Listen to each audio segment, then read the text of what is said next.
So you started the New York Kings of Comedy. It was 4 of us that started. Right. Right. You, Talon Harris, Rob Stapleton, and Mark Viera. Right. Drew Frazier, who got kicked out of the group later. Yeah. Right. Yeah. Because he got into a fight with Mark? Mark, yeah. Okay. It was an actual fist fight?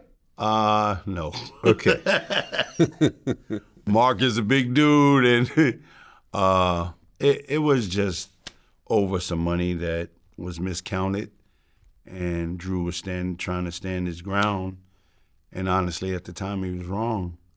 And the bottom part, you can argue, but when weapons are being pulled out. Someone pulled out a gun? Story. No, a knife. A knife? Yeah, pulled out a knife. That's crazy. Yeah, that's when it went crazy. I don't think I would ever pull out a knife on someone. I just either. feel like that would end badly. You know what I mean? Unless I'm in prison. It's almost a disrespect in itself. Like what the fuck are you gonna do with that? Put that knife down, Zorro. It's the truth. Yeah. What the hell are you doing with that? Yeah. Try to chop some vegetables? Yeah, man. Okay. And then Gerard Kelly was kicked out also. Yeah. Yeah, he was. Gerald, him and Rob got into one thing we all made an agreement about. If we booked the show and you agree to a price, that's yours. So it was said that Gerald went behind Rob's back and tried to speak to the promoter at the time. Huh. And Gerald to this day says he never did it. But, Gerald's my boy. But the only thing I didn't like is it's just like having a job. If you get fired, you get fired. Yeah.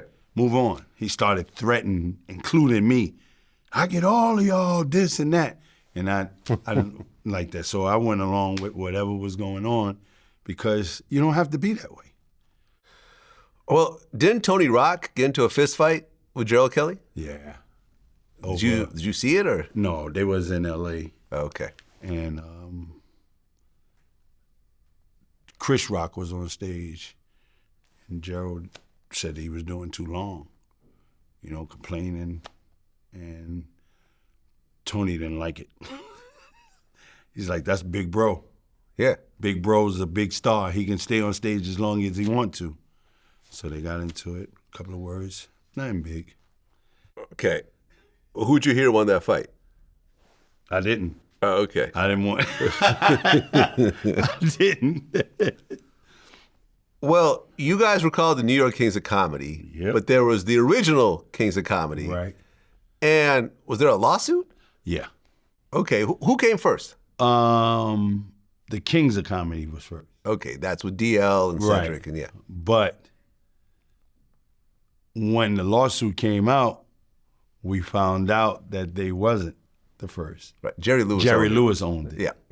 And when we found out Jerry Lewis owned it, the lawsuit kind of got dropped and they had to change their name. Oh, to what? The original Kings. Oh, so they were just the Kings of Comedy and turned into the original. Right. But they're not the original Kings of Comedy. Exactly. Jerry Lewis is the original Kings of Comedy. So I'm just saying, well, whatever. But Jerry Lewis wasn't trying to sue him, so yeah.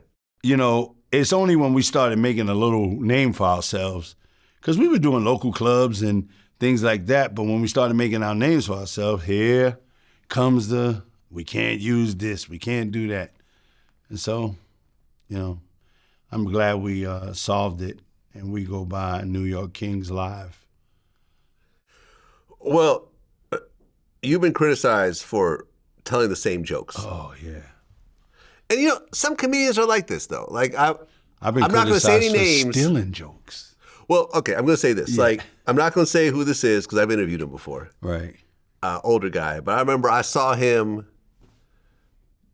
in like the late '80s, and about 20 years later, I saw him do almost the exact same routine. Right. Almost the exact same, like the same jokes, the same inflections, everything else like that. So some comedians do that. Mm-hmm.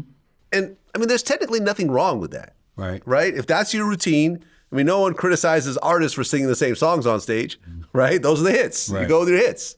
Mm-hmm. Why do you think people gave you a hard time about them? First of all, my success was rapid.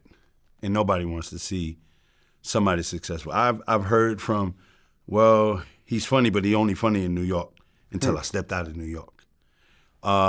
He don't have that many jokes. He's a gimmick until I show I had jokes. He says the same thing all the time. My jokes are classic. People ask for these jokes. I don't just, some of it is true about my life. So when people say that I steal jokes, that bothers me because I make sure that I talk about, like I was in a hospital. And that's what my routine is basically about now, being sick. From a healthy big dude to being sick, you lose weight, and now everybody got something negative to say about you. So it just made my skin thick. And having thick skin, I don't care what people say.